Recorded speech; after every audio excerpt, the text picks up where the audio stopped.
Rebel star Prabhas గారి మూవీస్లో ఎన్ని మూవీస్ 100 కోట్లకు పైగా గ్రాస్ను కలెక్ట్ చేశాయి? అవి ఏవి? అవి హిట్సా ఫ్లాప్సా అనే విషయం ఇప్పుడు తెలుసుకుందాం. ఇప్పుడు టోటల్ మూవీస్ వచ్చి 7 అనమాట. అందులో ఫస్ట్ వన్ బాహుబలి 2. ఈ మూవీకి ఎస్ఎస్ రాజమౌళి గారు దర్శకత్వం వహించడం జరిగిందనమాట. ఈ మూవీ టోటల్గా 1810 కోట్ల గ్రాస్ని అయితే కలెక్ట్ చేయడం జరిగింది. ఈ మూవీ బాక్స్ ఆఫీస్ దగ్గర ఆల్ టైమ్ ఇండస్ట్రీ హిట్గా నిలిచింది.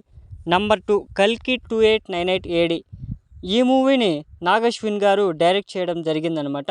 ఈ మూవీ టోటల్గా 1200 కోట్ల వరకు గ్రాస్ను కలెక్ట్ చేయడం జరిగింది.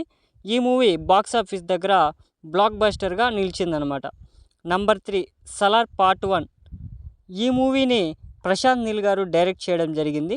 ఈ మూవీ టోటల్గా 700 కోట్ల వరకు గ్రాస్ని అయితే కలెక్ట్ చేయడం జరిగిందనమాట. ఈ మూవీ బాక్స్ ఆఫీస్ బ్లాక్ బస్టర్గా నిలిచింది. Number 4 Baahubali the beginning. ఈ మూవీని ఎస్ఎస్ రాజమౌళి గారు డైరెక్ట్ చేయడం జరిగింది. ఈ మూవీ టోటల్గా 650 కోట్ల గ్రాస్ని అయితే కలెక్ట్ చేయడం జరిగింది. ఈ మూవీ బాక్స్ ఆఫీస్ దగ్గర ఆల్ టైమ్ ఇండస్ట్రీ హిట్గా నిలిచిందనమాట. నంబర్ 5 సాహో. ఈ మూవీని సుజిత్ గారు డైరెక్ట్ చేయడం జరిగిందనమాట. ఈ మూవీ టోటల్గా 439 కోట్ల వరకు గ్రాస్ని అయితే కలెక్ట్ చేయడం జరిగింది. ఈ మూవీ బాక్స్ ఆఫీస్ దగ్గర యావరేజ్ స్టాక్ను సొంతం చేసుకుంది.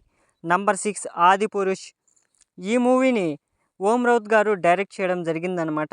ఈ మూవీ టోటల్గా 397 కోట్ల వరకు గ్రాస్ని అయితే కలెక్ట్ చేయడం జరిగింది. ఈ మూవీ బాక్స్ ఆఫీస్ ఫ్లాప్గా నిలిచిందనమాట.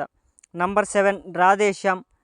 రాధాకృష్ణ కుమార్ గారు ఈ మూవీని డైరెక్ట్ చేయడం జరిగింది. ఈ మూవీ టోటల్గా 214 కోట్ల గ్రాస్ని అయితే కలెక్ట్ చేయడం జరిగింది. ఈ మూవీ బాక్స్ ఆఫీస్ దగ్గర ఫ్లాప్ టాక్ను సొంతం చేసుకుందనమాట.